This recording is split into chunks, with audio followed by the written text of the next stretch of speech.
Hold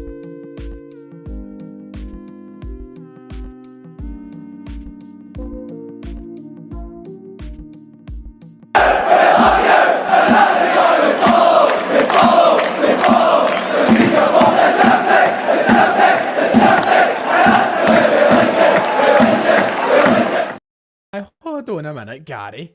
Jeez, oh, let me get live. Right, I've hurried up. I'm here.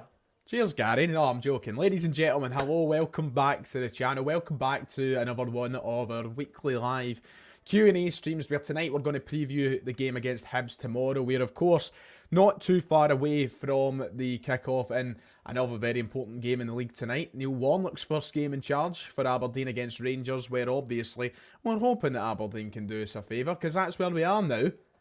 We've opened the door, and we need that door to be slammed shut. But Celtic are in control of their own destiny as we head to Easter Road tomorrow. That's the big picture. We've got to focus a game at a time here. We've got to get back to winning ways, and we need to pick up after a disappointing weekend against Aberdeen. A lot of things to talk about tonight. We're going to do the usual, talk for 10 or so minutes, and then get to you guys and get your thoughts and your questions and have a bit of a conversation. Hello to everybody in the chat. Nice to see some of the familiar names, some different names. Good evening to everybody. How are we all feeling then as we get into midweek fixtures in the Scottish Premiership? Hibs obviously a tough task. Brendan Rodgers still hasn't won at Easter Road across both of his spells as Celtic manager. Could tomorrow night be the night he ends that bad luck? It needs to be the night he ends that bad luck, quite frankly. Otherwise, we have a world of hurt to go through over the next few weeks as this title race gets hotter and hotter. Brendan Rodgers was speaking at his press conference today about how, you know, Rangers giving us this pressure can make us better. Well, I love you, Brendan, but I'd rather we weren't in this situation where we had to talk like that. I wish we were home dry. But that's not the situation we find ourselves in, sadly. If you are watching live, hello, like and subscribe down below. If you're watching back in video form later this evening or tomorrow before the game, which will be today before the game when you see this, do the same thing. Make sure to hit like and subscribe. There's the phone gone. We couldn't go live without the house phone gone, could we? Hey, fucking hell. Brilliant. Somebody going to pick it up? No. Just gonna let it ring. There we go. It's nice to see. Let's get some updates because we've got some injury news. We've got updates on recovery times. Got a few things to talk about ahead of the game tomorrow. Brendan Rodgers, of course, spoke to the media today. We've got questions to answer about the obviously injury crisis that we're in with players missing and who's going to fill in certain areas. Will Bernabe play at left back again tomorrow? I don't know. We'll soon see. We're going to talk about it all. Let's get the good news, shall we? Let's start with Greg Taylor, of course, talking about left backs and Bernabe being one of our main options at the minute. Brendan Rodgers confirmed today at the press conference ahead of our trip to Easter Road that Greg Taylor could be back in the Celtic squad as soon as Sunday against St Mirren in the next round of the Scottish Cup. Obviously quite gutting that he's not going to be here tomorrow night to take part in the game against Hibs, but the good news is he could be back as soon as Sunday. Do I see him coming straight back into the starting 11? No, because I think they'll want to let him recover, but it's good to have him back. It's good to have him as an option, and then hopefully for the next league game after St Mirren in the Cup, Greg Taylor will be able to come back and play once again and contribute to this team. He hasn't had the greatest of seasons, as we know, but at the end of the day, he's a hell of a lot better than Bernabe. He's a hell of a lot better than any of the other left back options we've got. Brendan Rodgers said at the presser, we will see how he is for the weekend, but he's out on the pitch, he's moving really well. It will just be getting the sign off really from the medical team. If it's not the weekend, he'll be ready for the next game. So we should see him return in the next few weeks. If it's, as I said, not as soon as Sunday's game against St Mirren, and hopefully we'll see him back much sooner than that. Beside that, we also got the updates on both Rio Hatate and Cameron Carter-Vickers. We spoke about Rio Hatate in yesterday's video, where we spoke about the fact that he'll be out for up to 6 weeks with his double calf injury. An absolute gutter, of course. Devastated to hear that. Because we want him back. We've been talking about how he'll be like a new signing coming back into the squad, and now we've got to wait 5 or 6 weeks for that to potentially be the case. So he's out with that injury. If you want to hear more about it, check out yesterday's video. But on top of that, Brendan Rodgers did give an update on Cameron Carter-Vickers. He said it looks... sorry, I'm looking at the Hatate comments there. Cameron Carter-Vickers, the medical team are saying probably around 3 weeks, in Brendan Rodgers' words. Another person whose season, just like Rio Hatate, has been continuously interrupted by injuries, which is really unfortunate. Hopefully it's something that will stop once they are returning and once they're fully fit. Can't be bothered with Hatate or Vickers being out injured again, but we're talking about 3 weeks from now, so probably March time we're talking for the return of Cameron Carter-Vickers, which is decent. I'd rather have him back tomorrow night if we could, but 3 weeks is a lot better than what I initially feared, because he was getting sent for scans or whatever, and because it was quite quiet with the news surrounding the amount of time he was going to be out injured, I was starting to get the fear that Cameron Carter's victory... Cameron Carter's victory instead of Cameron Carter-Vickers' injury. I was getting the fear that Cameron Carter-Vickers' injury could have been more substantial and could have been more... could have been worse off, put it that way. But 3 weeks is not the worst.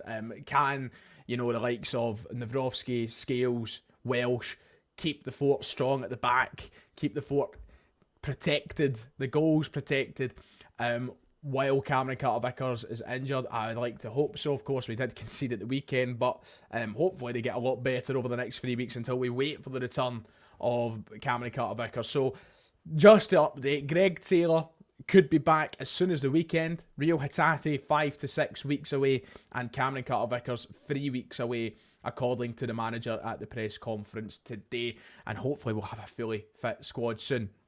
But talking about players returning, got to very quickly talk about the fact that we should expect the arrival of Oh and Yang soon, because South Korea got knocked out of the Asian Cup today. And a massive shock to me anyway, Jordan knocking out South Korea with a 2-0 win in the semi-final over South Korea. I don't know about you, I couldn't name one Jordanese, is it Jordanese? I couldn't name one player from Jordan. And they've knocked South Korea, who were arguably the favourites left in the tournament, out today in the semi-final. So, Oh and Yang will be coming back home. I say home, they're not coming home, but they're coming back to Celtic sometime soon, which, wow, didn't expect. Now, I don't know how soon that will be. We're going to talk about someone else in a minute who's in the thumbnail for today's video. But they will be back soon, which means we're bolstering our options up top with a winger and a striker coming back. And also talk about wingers coming back. Dyson Maeda is back. He has arrived back at Lennoxtown. He was pictured in training this morning with the Celtic squad. A lot of people asking, would we put him right into the team tomorrow? Who knows? Maybe we will put him right into the team tomorrow, Dyson Maeda. We've missed him. I know that he's once again somebody who's not had the greatest season, but his pace and his his efficiency when he carries the ball has probably been lacking from the Celtic team in recent matches. So it'll be good to have Dyson Maeda. I know he's technically not the best player in the world, and I don't think he's going to score us a lot of goals, but what he does bring on the park helps create goals. And we've not been able to do that really well in recent weeks. We struggled against Ross County. We struggled against Aberdeen. People saying, let's get him right into the team. I'm not so sure that will happen, but it's certainly nice to have the option of Dyson Maeda back. And now, over the next week or so, we'll start to see Taylor, Maeda, Yang back. 3 weeks down the line, Vickers back. 6 weeks down the line, Hatate back. If we can keep our squad fit from now until the return of Hatate as the last player, and keep that like that for the rest of the season, I'm sure we can recover what has been a kind of troublesome bid for the title this season. But it's about trying to keep players fit. It's about trying to get our strongest squad available at all times, and that's something we've not been able to do an awful lot this season. So I'm glad to see that could be back soon. Anyway, before I get on to the Q&A, and before I start taking your questions and answers about tomorrow and everything else in the Celtic scope of things, let's talk about that game tomorrow. We take on Hibs, who have had an up and down season, mostly down, but ultimately a team that we struggle to beat. We didn't beat them in the just before Halloween, back at the end of October, when we went over to Easter Road. It finished 0-0 that day. We struggled creatively, we didn't look good, and obviously that's something that's been a struggle for Celtic whenever Brendan Rodgers has been in charge. It's been the kind of bogey ground for the manager, and not getting a win there. We go into this game as favourites, but it's the way we're playing right now, we can't be too sure of a win. We need to be much better in the final third of the pitch. We need to be more clinical, we need to be more decisive. And we've not been scoring goals, we've not been free-flowing. We look a shadow of ourselves moving up the park. And tomorrow I hope that we manage to get our stuff together. I've seen a lot of talk on social media today and even in the comments about how Celtic will set up tomorrow and what the team's going to be like as we head to Easter Road. See, a lot of people suggesting we go 4-4-2 and we stick Ida and Kyogo up front. Realistically, I just don't, whether or not, I'm taking a side for a minute if I think that's a good idea or a bad idea. I'm just going to be realistic and saying it's probably not going to happen. I don't see Brendan Rodgers changing his system, which obviously will split opinion. I don't necessarily think it would be the right idea, to be honest. I think that we play better when we have those wingers high up the park. If we play that 4-4-2, you've got to naturally bring your wingers back a bit, and then I don't think it's just the right way to attack the game. But we've not done anything particularly well recently, so who am I to say what's right and what's wrong? I think that Adam Ida has got a conversation of starting the game tomorrow. Kyogo's not been in form. He's not been scoring goals. Why not give Ida the start? It's the same with someone like Nicholas Kuhn, who I think could start the game. If it were up to me, honestly, I'd start them both. And I know a lot of people might not agree with that, and some of you might. Why not start them both? Abada's been nothing special since coming back. Kyogo has been well off form. Why Kuhn and Ida came on and changed the game for us against Aberdeen at the weekend, and arguably if we didn't make those changes, we wouldn't have had the goal. We wouldn't have found the net. They came on and brought a bit of positivity, and we brought ourselves a bit of a chance in the game with those two on the park. So if it were up to me, I probably would play them. Obviously, match fitness is a huge part of it, and if they're ready to start games, and if they're not ready to start games, and maybe that throws a bit of a spanner to it. But if the option was there, I certainly wouldn't grudge it. I wouldn't be opposed to it, because I think that they could offer something that we've maybe not had all season. And it's the same with people talking about Maida. Should he come straight in? Palmer's been hot and cold. He's not exactly been firing in all cylinders either. He missed 2 penalties against Ross County. Dyson Maida's got a history at Easter Road. He scored a cracker there before. He could arguably come back into the team. So I think that Brendan Rodgers has options as to what he wants to do with the team, especially moving forward tomorrow. But we need to be better. And I don't know what's happening at Lennoxtown on a kind of daily basis, on a day-to-day basis. But the fact of the matter is that we should not be struggling to create opportunities as much as we are at the minute. Because it's not just a struggle with teams who are, the better sides in the league. It's happening against the likes of Ross County. We're struggling, and I don't know what we're doing at Lennoxtown, but we need to work on that. And you don't lose chemistry just with a click of our fingers. So we really need to go into the game tomorrow with a hunger to score goals and just to kind of dominate the game. Don't let Hibs get into any grooves. Don't give them any confidence. Don't make any silly errors. And control the game the way that we should do. The other conversation also comes at the back of the pitch. The left back, people are saying move Scales over. People saying maybe Mitchell Frame. Listen, if Mitchell Frame was an actual possibility of playing tomorrow and there was an actual conversation there, I would say start him. But what evidence is there to suggest that Mitchell Frame is going to suddenly come out from the dark and play tomorrow when he hasn't even been involved in squads for the majority of the season? Why would he drop Bernabei suddenly to bring in someone that's not played? I don't see the sense in it. I see the sense in it. I do it, but I just don't see the realistic sense in it. I just don't see it happening.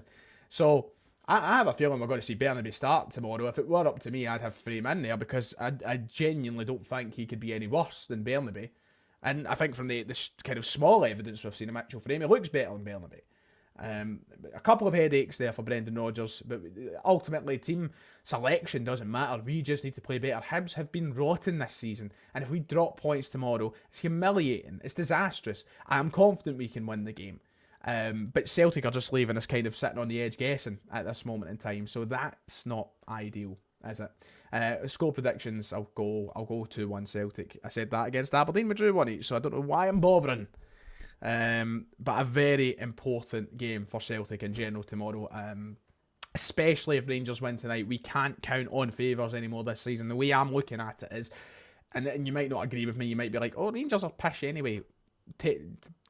Stop it. Nonsense. For me, it's quite simple. Rangers will probably win the majority, if not all, of their games that they have left this season, bar the 2 against us. They're up for discussion. We'll talk about them closer at the time. The way I'm looking at it is we need to play like Rangers are going to win every game from now till the end of the season.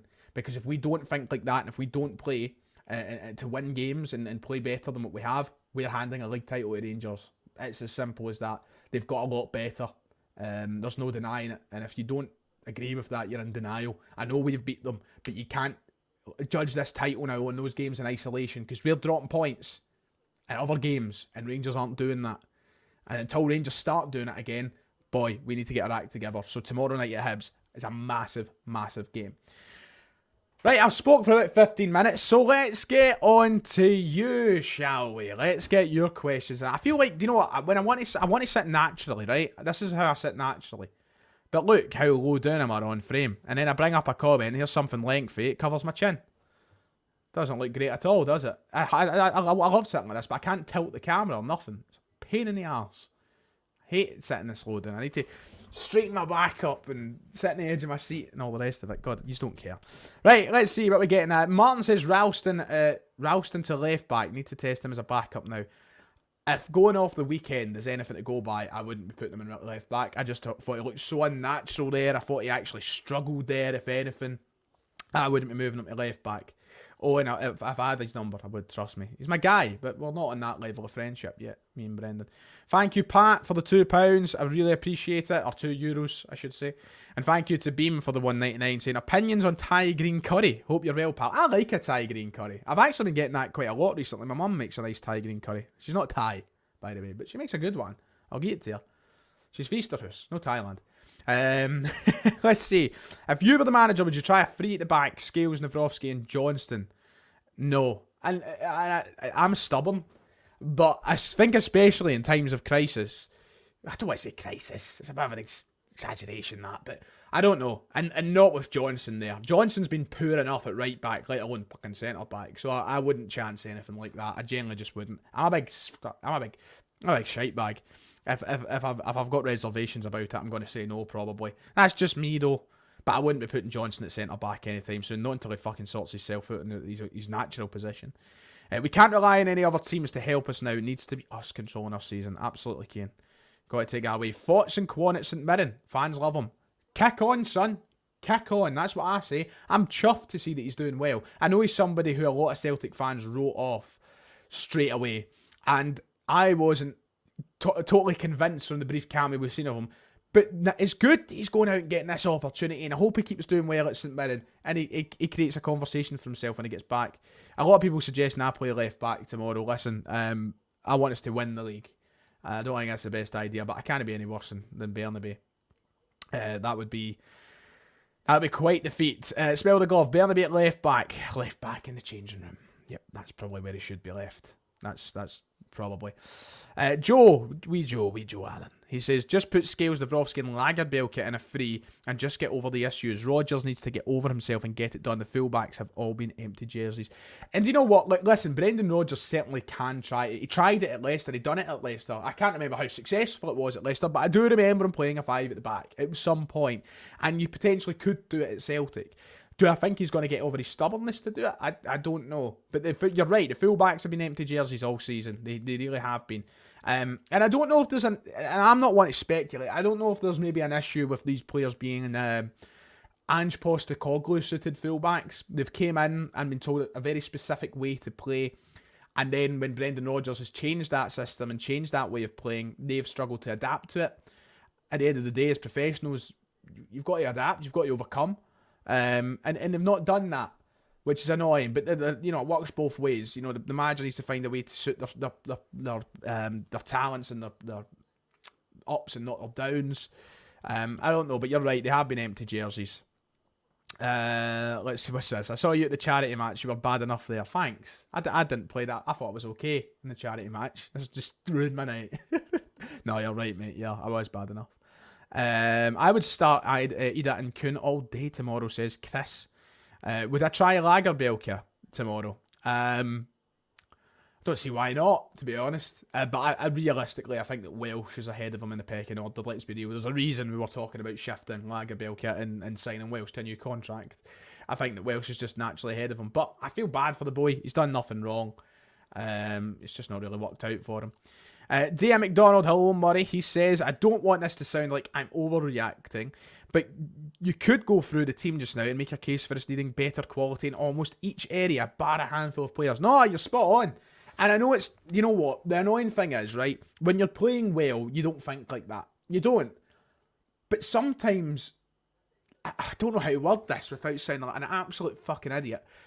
Sometimes these patches of form are eye-opening in a good way, because it then allows you to see, right, we do need to improve here.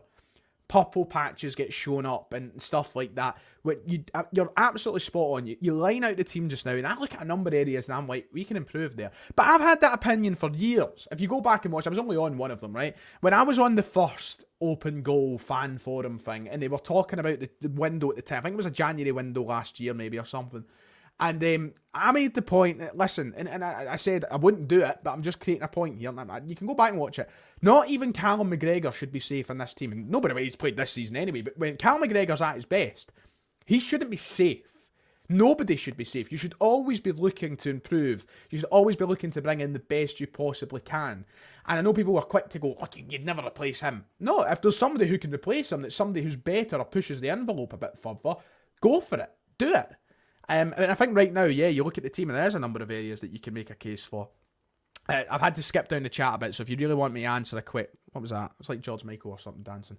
If you want me to answer something desperately, just keep piling it, and I've had to scroll down.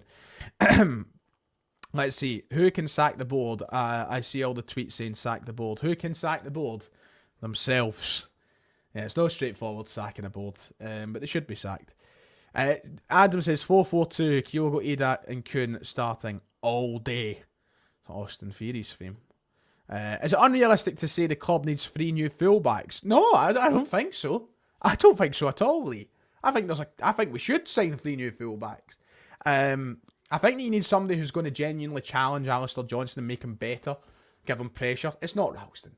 Let's be fucking real. It's not. And we need a new left back. So at least 2, I would say.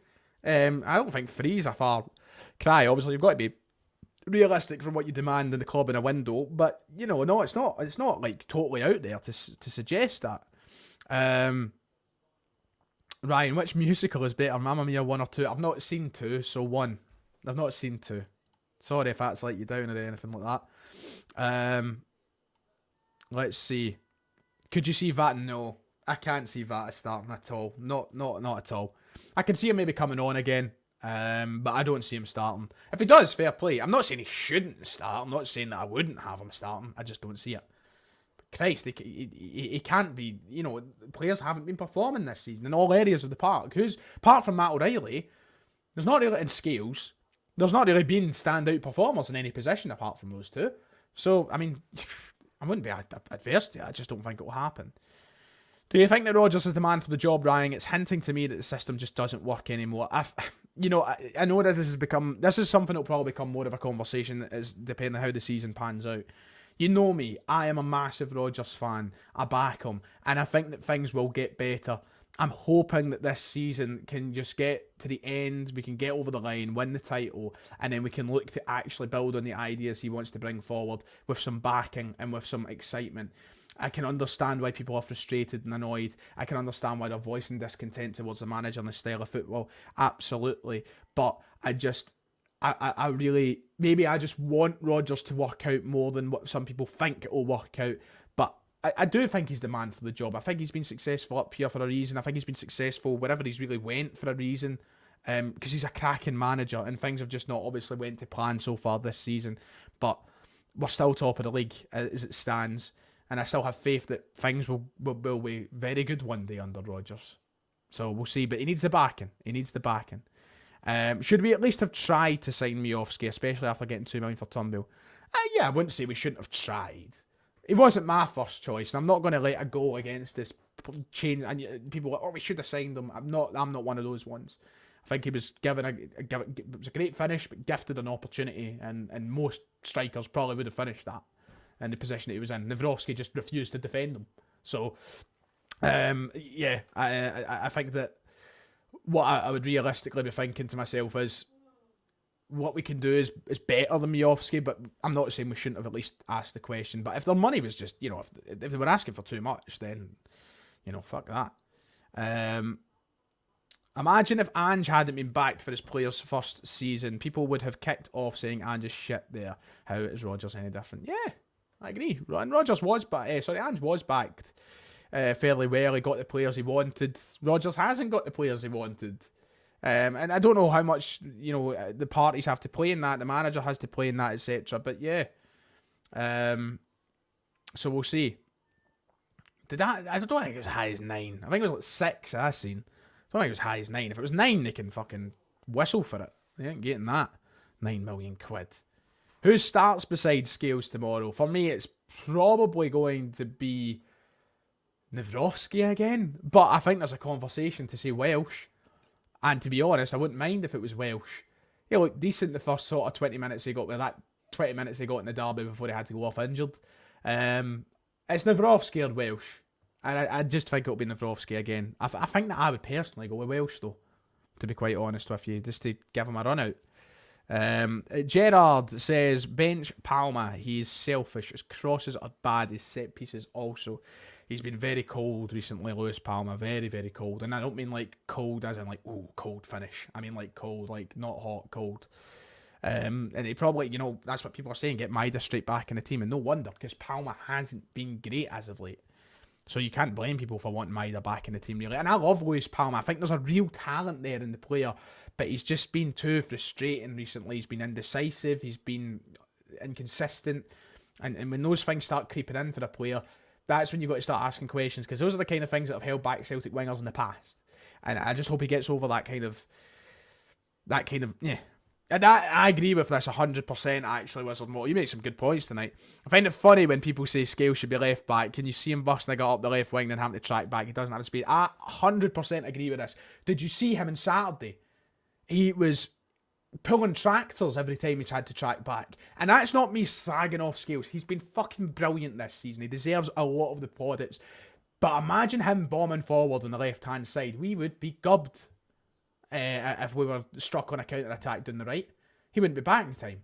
You seen him try to chase back players at the weekend. He's not fast enough. I think if you're playing a defensive fullback, against a team you're maybe expecting to be backs against the wall against for the majority of a game, and he's going to sit back, he's probably not a bad player to have there in the form that he's in. But when you're going forward, having to track back, he's definitely not got it in him to do that. It's a good point. It's a really good point. Welsh has been good and physical this season. He's hardly been the best player in the Celtic squad over the years, but he's been really decent this season. Not many mistakes. I mean, he's not played a lot, but I agree. When he has played, he's not made a lot of mistakes this season. So I would like to see him in the team tomorrow if there's an opportunity for it. So yeah. Thoughts on the benefit of us loaning players to Scottish clubs, i.e. Quan, Ayer, etc. We should be doing it. What I've never understood, and it obviously depends on who wants players. You can't just say, here, you take him. Teams don't want them. But when there's an opportunity to do it, we should be loaning them to this league. I hate it when you see us loaning players to League One in England. Like, what's that going to do for them? League One. It's a good drop-off in quality from our league. And when you're playing for a team in Scotland, yeah, I'm not saying that a St Mirren are going to cakewalk League One. That's not what I'm saying. But what St Mirren have to do is they need to fight week in, week out against Rangers and Celtics and Aberdeens, and they need to fight for points on this standard that we all uphold here in Scotland. And that's the pressure that comes with it that makes them better players. They should be playing in Scotland. And it helped Ayer big time. It's doing decent for Quan right now. I think it's the right idea and it's the right way to go about things. But we wait and see. So yeah, I think what we'll do is we'll end it there. We'll see what happens tonight. Hopefully Aberdeen do us a favour, but listen, don't count your chickens, don't get your hopes up, because I don't think that that's going to be the case. I think the Rangers will walk the park. I think they'll win probably 4 or 5-0, to be honest with you. Thank you for tuning in tonight for our wee half-hour stream. We'll be back on the channel tomorrow for our match reaction, and hopefully it's a positive match reaction, because if not, things are going to get nasty very quickly if they're not already. Thank you for tuning in, ladies and gentlemen. Like and subscribe. I'll see you all next time.